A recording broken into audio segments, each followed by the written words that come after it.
Hello, hello, everyone, and welcome to Drinks with Friends. You're here with me, Amy Glass, and a special guest, Rebecca Pruett. And, and I am Amy Glass, who is the founder of and creator of A Glass of Natural Health and Wellness, the community helping women break free and transform to live a happier, healthier, more abundant life. And like I said, this is Drinks with Friends, and I've brought this incredible young lady. Yes, cheers. We're cheersing with, I have water and she has a wonderful. Mine's water also. Oh, good. We're both water drinkers. So cheers to that. And I brought Rebecca on here to just talk about her amazing self and her incredible journey from a point in her life where things weren't going great to an absolute triumph of building her own business and having a wonderful family, having all the things. So a little bit of background on Rebecca. She has always wanted freedom and flexibility in her life and her business, and that desire enhanced by many years working in the corporate world within the law office, where she saw so many businesses start, fail, succeed, or thrive. And this inspired her to grow her own business and to help women realize that they can have their own businesses, they can have it all, they can have confidence, they can have professionalism through personal growth and skincare and makeup, and making themselves see themselves the beauty within and having that beauty on the outside as well. So I wanted her to come on here to talk to you wonderful people about her amazing life. And hi, Rebecca. Thank you so much for being on. Tell us a little bit about yourself. Hello, Amy. I really appreciate you having me on.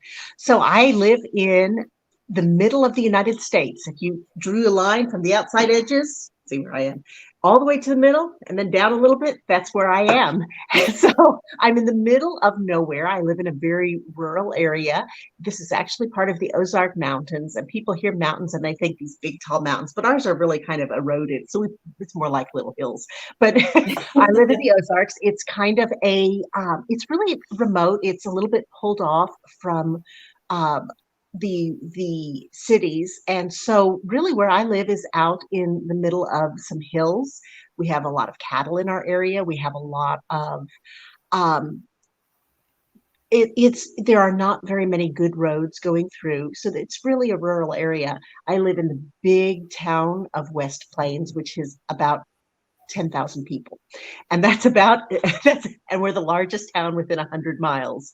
So it's really a separate area, but what it really has shown me is the strength of community and the strength of people supporting each other. And so that strength has really affected how I've grown up. So Yeah. I really appreciate you having me on. No, here in Australia, we can definitely understand rural. Like some properties in Australia actually are bigger than some countries. So, and that someone just owns that property. So, we understand rural, and we understand how important community is, especially when it comes to in rural areas. I grew up. I'm a Queenslander, but I lived for a short period of time, or 10 years, in Victoria, country Victoria. And it was when we moved there was less than 10,000 people. There was probably a few thousand people. And it was a really sort of not super remote, but it was fairly remote. And we learnt the power of community because we moved there without any family, and how my parents had to build from the ground up and support our family and all that kind of stuff.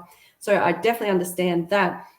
Let's talk about your business and why did you decide creating a business for yourself was the best way for you to create the dream life that you wanted? That's a great question. You know, I've noticed that there are really two areas of thought. There are the people that work a 9 to 5 job, and that they expect to go on at a certain time and to go off at a certain time.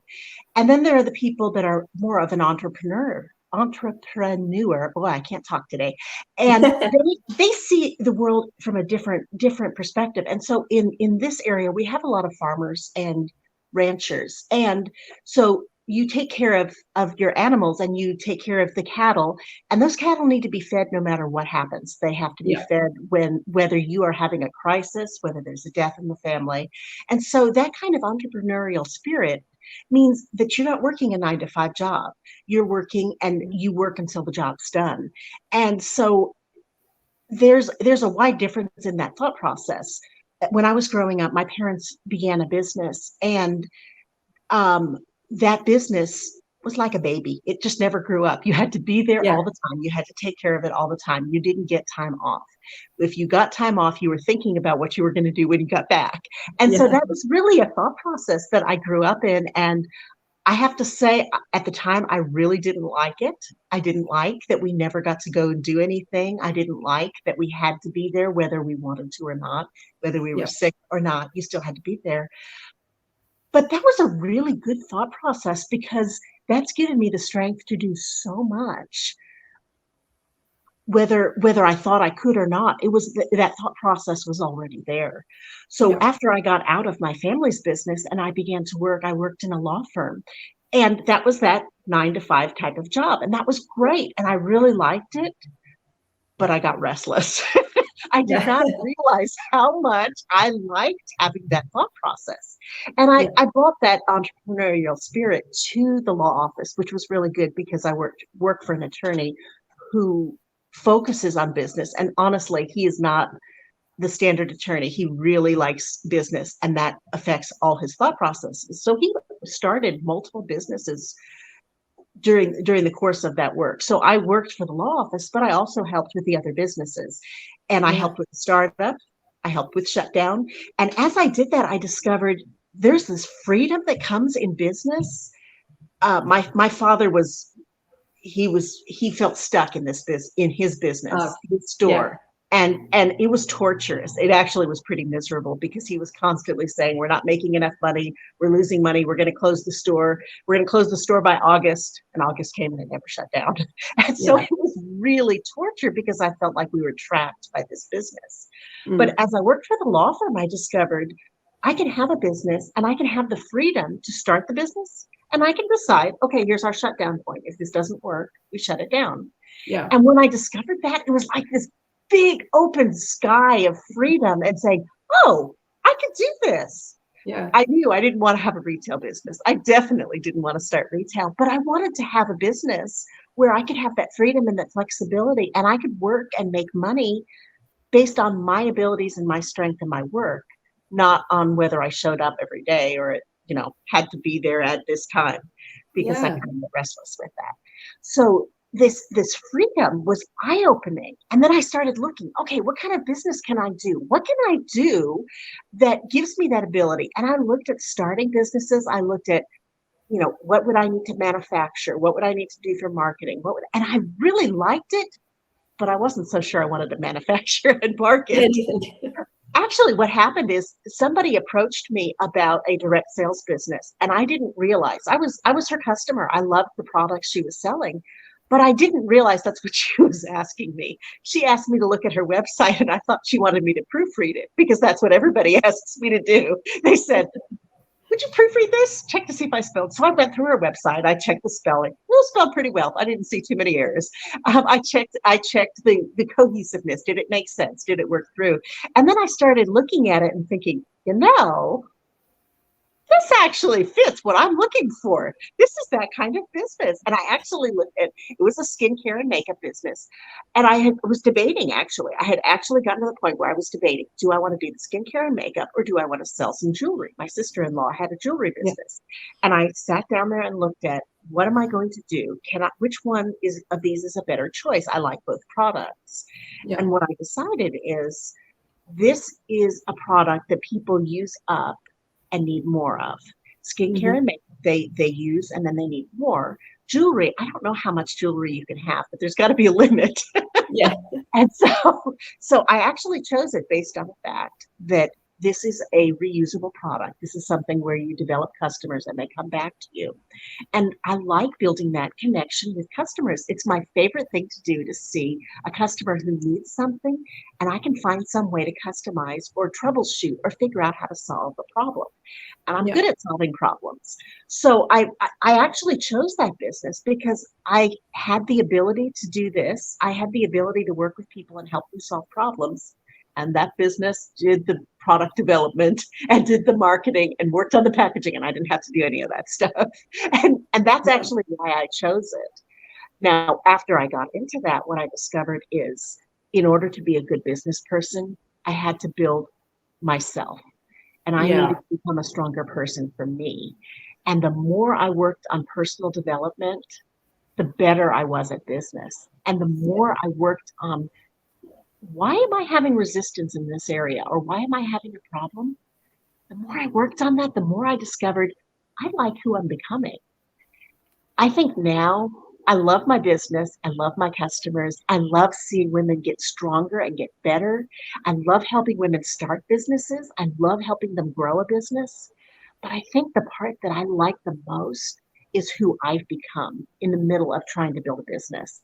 And I think one of those benefits that we don't always talk about, because it's not a cash thing. You can't say, I did X and then I got Y. It's something that's a little bit more intangible. And that's the part I love the most. I think part of the reason I like that is also because I've seen it reflect in my children.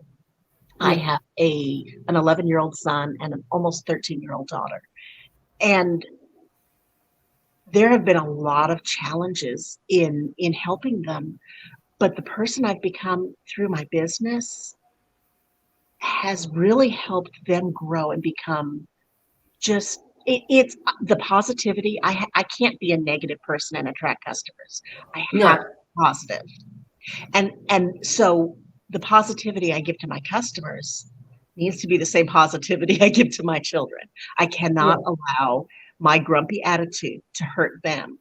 And so the things that I've learned and the personality and the growth that I've developed through my business, I'm seeing the benefits of that in my children. And that's the part that has made the biggest difference. The person I was before that business would not have been very good with my children. The person I've become through my business has affected my children's ability to function and to grow. And as I've seen that, I've seen they have blossomed into stronger, better people.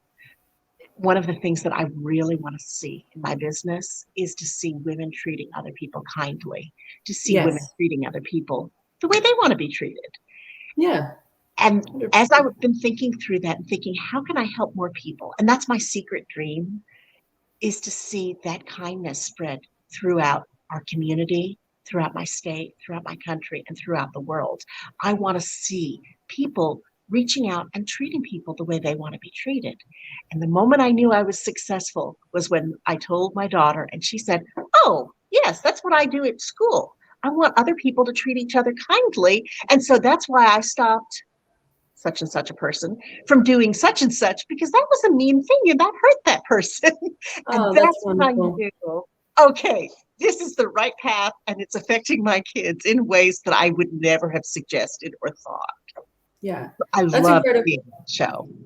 Yeah, that's incredible, because I definitely believe in the power of positivity, and how whether you believe in law of attraction or not, energy is energy, and it's contagious. And when you're a positive person, that positivity radiates into your family directly, and then it has a ripple effect. If you think about a lake and you drop a stone in it and it has the ripples, that's what positivity does. And being kind to, not just being kind to your family, but being kind to yourself starts with you, and then it goes to your family, and then your family gives it to your friends, and then the friends give it to, and it just keeps going on and on. And I that just speaks to me so well. And I really love that your daughter is spreading that and stopping, probably, I'd say, a bully from being not so kind to someone. And that, especially in today's world with social media with kids, I really find bullying is completely out of control, and I really feel for kids nowadays compared to when I was growing up. Social media had just come into play when I was in early teens, so I was a victim of bullying physically and online as well. So I understand that, and in my day job, I do investigate bullying online when it becomes extreme and becomes criminal. So that just makes me so happy that Well, and the thing is, if those things are in your head, they gradually spread into your actions, and then they spread into it. They really infect the people around you. So if you allow that voice in your head to say, well, you're just stupid and you're just fat and you're just, whatever else, eventually, as you start thinking that, your behavior starts to reflect that. So if you allow that little bit of that negative, that nasty voice inside your head to start. I like to call her the nasty bee. Yep. That's a fair statement. It is. Yeah. And it's a really nasty one. It's actually, the voice in my head is actually nastier than anything I have ever heard from anybody else. And I've heard some really mean things, but that voice in my head, that's a whole lot worse. And I can't get away from that voice. So I have to make that voice change. I cannot allow that voice to continue. 100%. Because it affects I would have allowed that until I had children. And it affects them so much. If I allow even an inch of that, that spreads into them. And I can't allow them. They're my babies. I can't allow anybody to hurt them. And that includes me. And that includes my inside voice. And that includes the voice that's in their head. I cannot allow voices around them to start spreading that. It's just not acceptable. It wasn't actually until I had children that I started to realize even the shift in tone they react to. And if I allow that mean tone, that shoots the entire day for them. And I cannot allow that. So it has to be. I can tell you, I sit in the car and go, okay, this is going to be a great day, whether I feel that or not. Yeah. And it changes my day. If I start that day thinking, I cannot allow my children to start out with a bad start, then that makes my day better. And ultimately, that benefits me even more than it benefits them, because I had to force myself to be positive, and that shifts their day.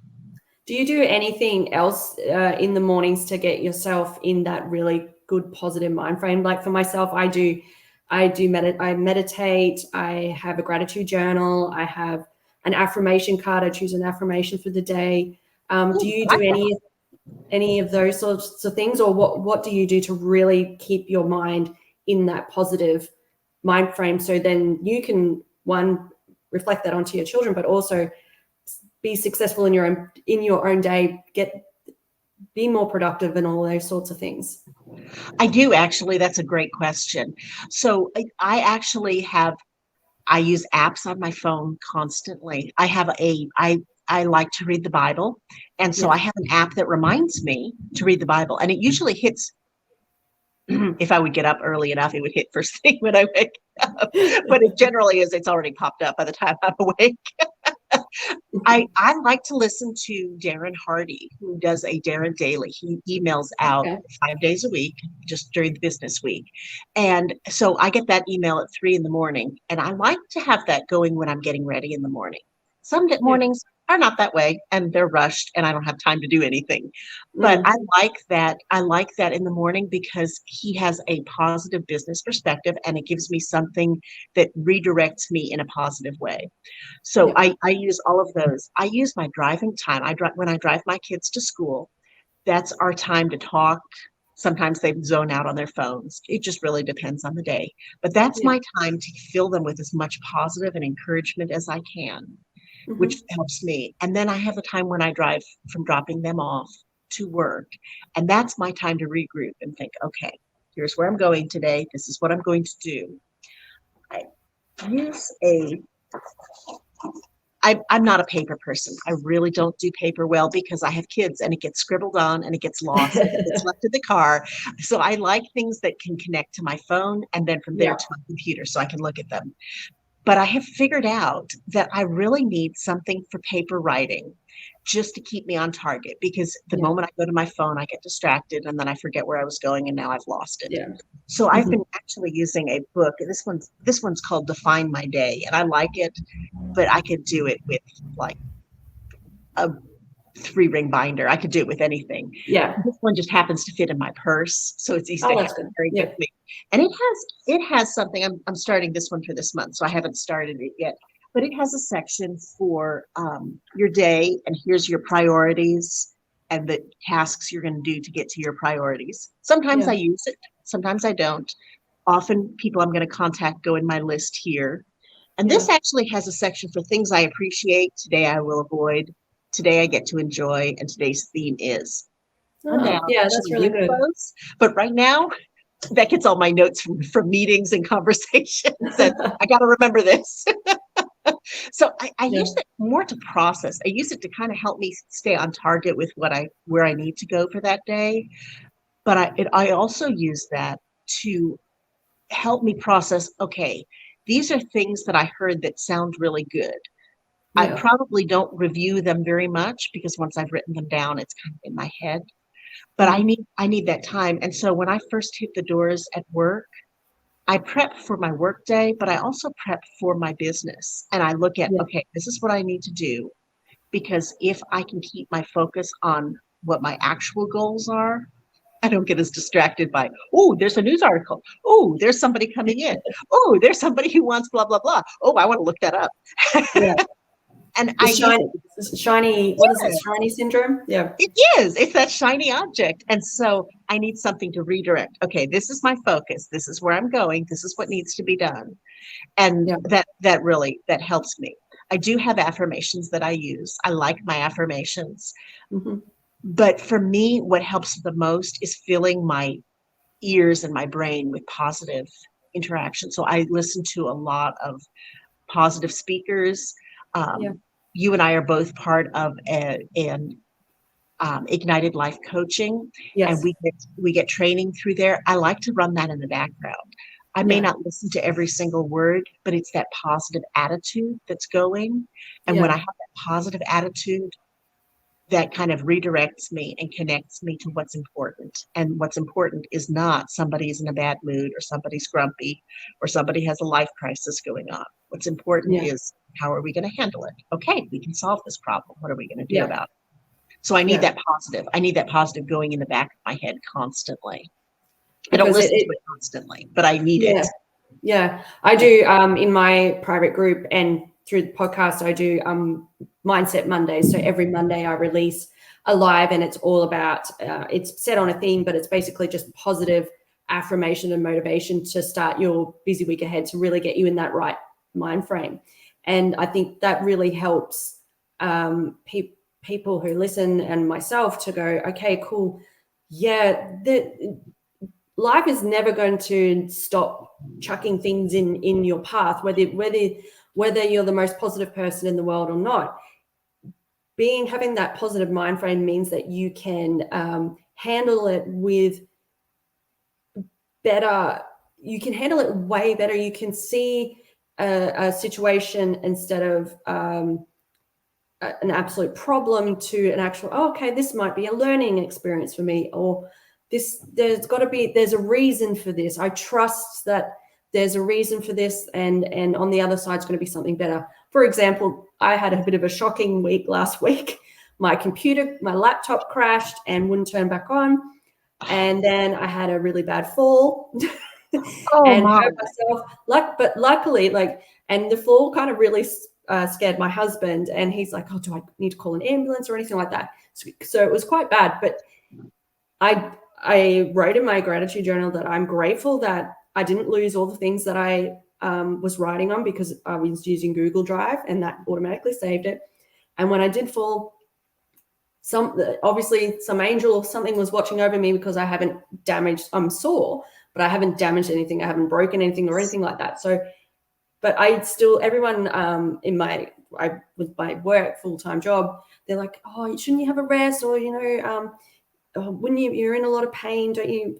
And look, when you're in a lot of pain, it is really hard to stay in a positive mindset. But I just listen to podcasts, or I listen to really upbeat music because I love music, and that just shifts that mindset. But also, I find when you're in a positive mindset, pain levels drop because you're not so stressed.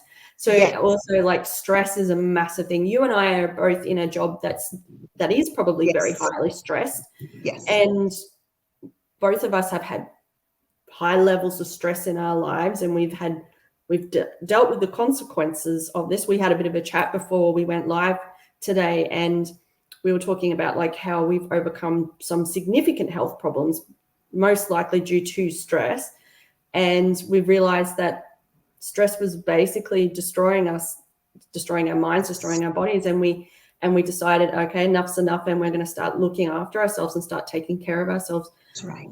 Yeah. And so moving forward with that, did you find that was so you started the business after all your health issues? Did you find that starting a business, I'm trying to think of the best word, you realized that you wanted to start a business, you wanted to have that, but to build that confidence to believe that it was going to work? How did you overcome that kind of that negative self-talk where it's like, oh, this isn't going to work, why are you wasting your time, all those sort of going through the doubt?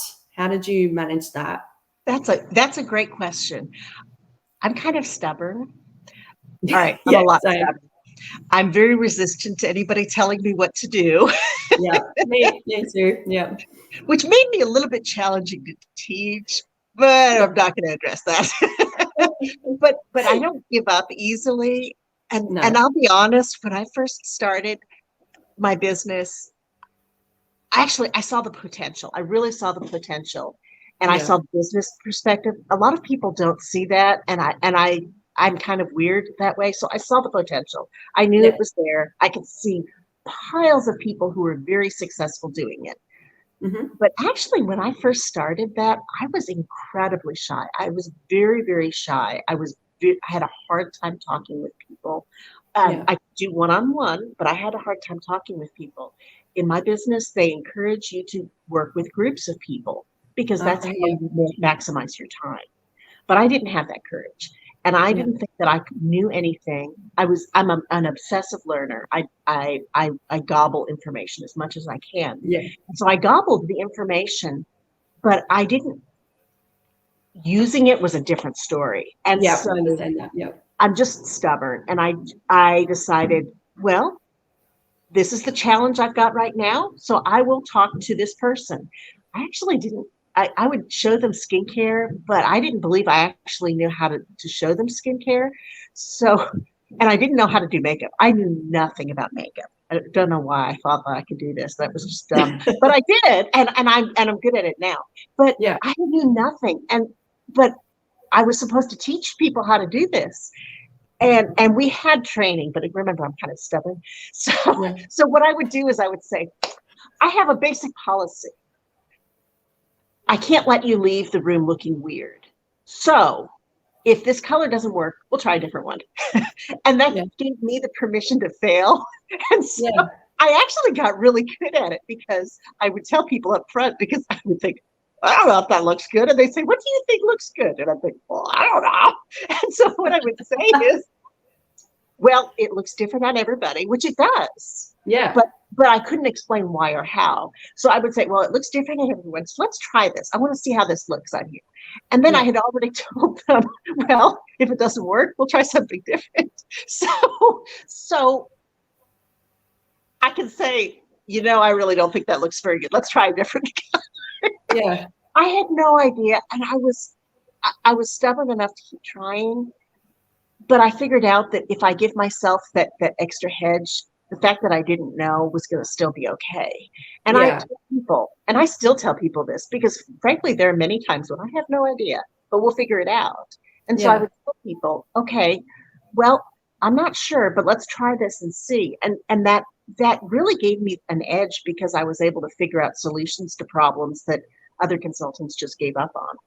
Yeah. So it was a benefit, but I really think the real reason that I succeeded is I was just too stubborn to give up. I wasn't particularly good at it. I didn't even know how to sell something or how to close a sale.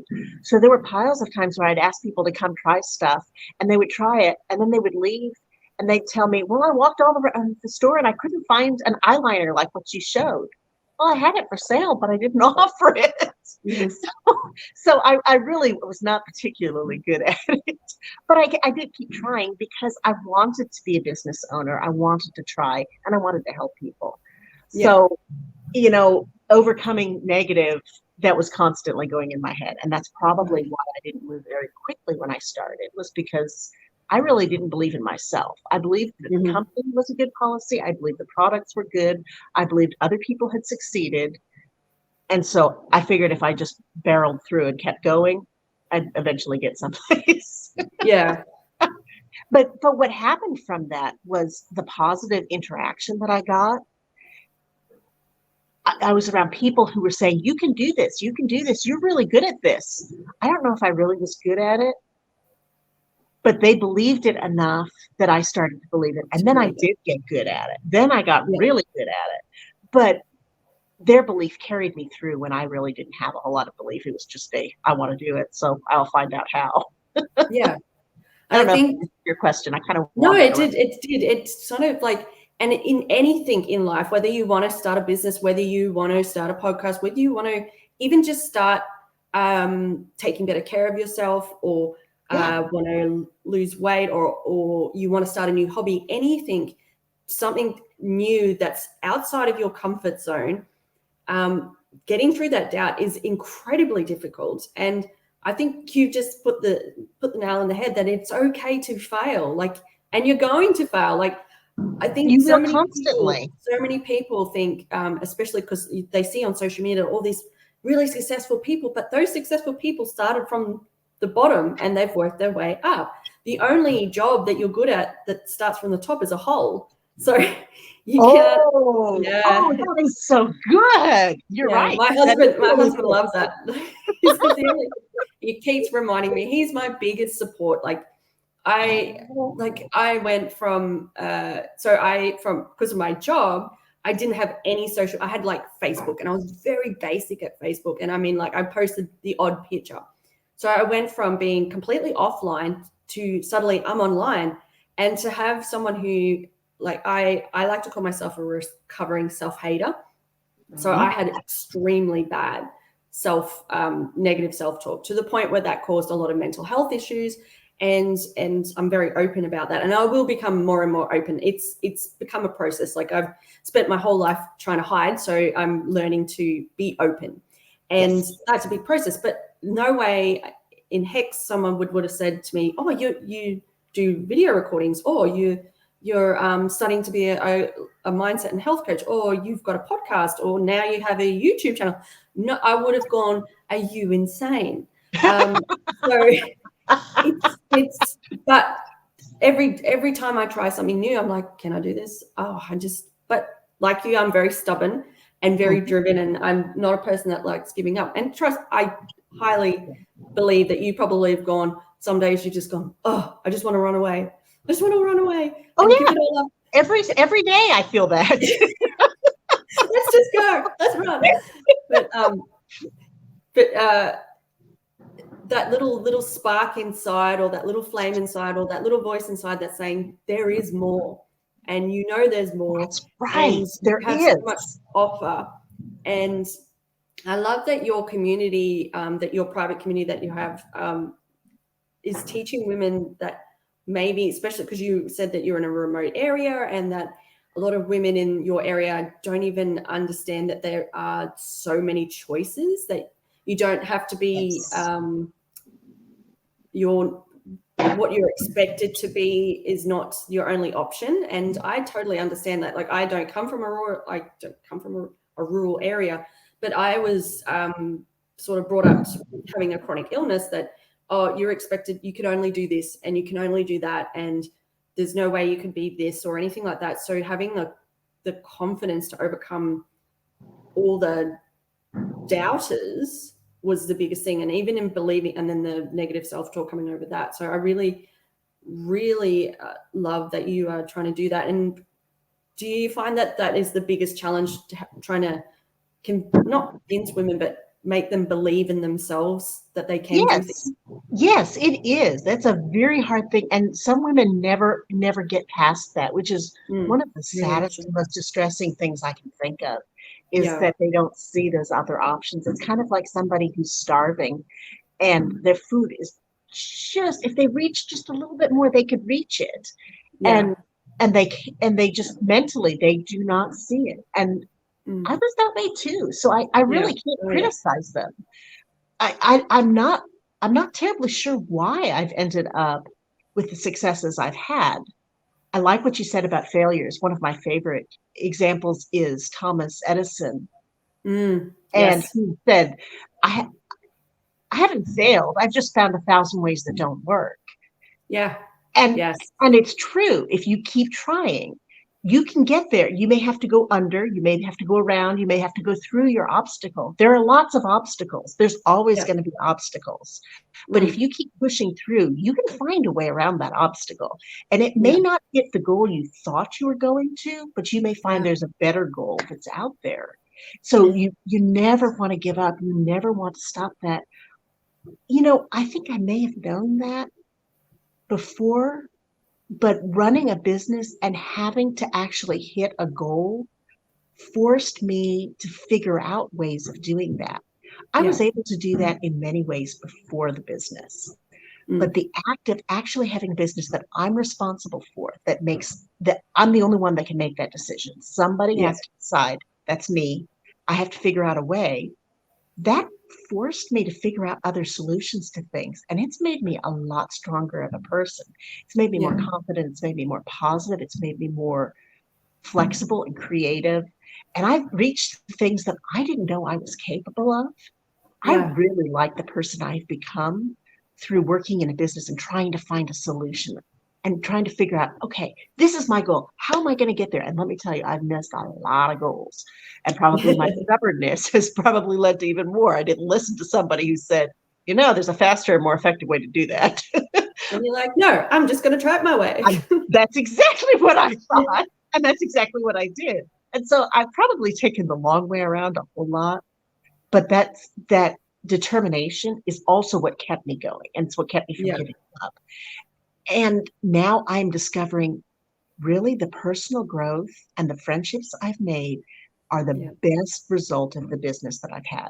Business is great. I like the money. I like being able to pay for things that take care of my family. But what I like the most about it is that the need to get to the next step forced me to make connections and grow. And that is the part that I love that. So even if my business crashed tomorrow, if everything burned to the ground around me, and I hope my kids would be okay, and I hope my husband would be okay too. I should have said that first. I'm sorry. Listening. But everything else would be okay because who I am is still there. Even if I lost all of it, who I am is still there. And I can still figure out a way to get around it. So it's going to be okay. It may not be the way I pictured it being, but I can still figure out a solution to it. And having a business is what got me to that point. Being around positive people who pulled me and stretched me, that made a huge difference. And discovering, well, I was okay. Yes, I missed that goal, but I'm still okay. Discovering.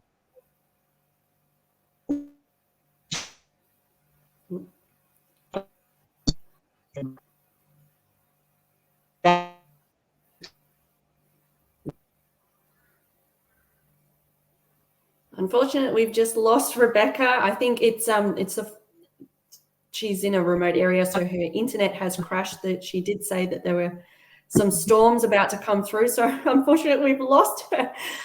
But what we were talking more about was the fact that learning the personal growth and discovering who you are and building your personal growth means that no matter what happens in life, you will be okay because you know that you have the determination, the strength, and the personal skills to move forward and be be that wonderful person and be that person that can bring light and positivity and have those solutions, and know that no matter what bad things happen, there's always going to be that you trust that the universe will provide a better path, that sometimes you have to go through the rain in order to get the rainbow. So unfortunately we've lost Rebecca, but we were nearly finished up with time anyway. So I just wanted to I'll thank her. She was going to provide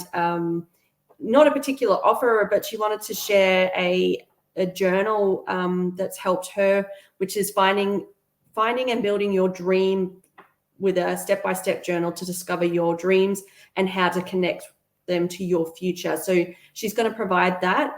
She also wanted me to mention that she's also super excited to be a collaborating author with Dr. Kimberly Olsen and 40 other amazing women in a book called Successful Female Entrepreneurs, which is due out any moment now. So she's been an honorary author in that, and I'm really looking forward to reading those incredible women's stories, and especially Kimberly's. She's a self-made multi-millionaire as well. So I will put them in the show notes, and they will be available, the information and how to connect with Rebecca as well. I thank you so much for listening today. Remember to refill your glass and get your thirst back for life. Bye.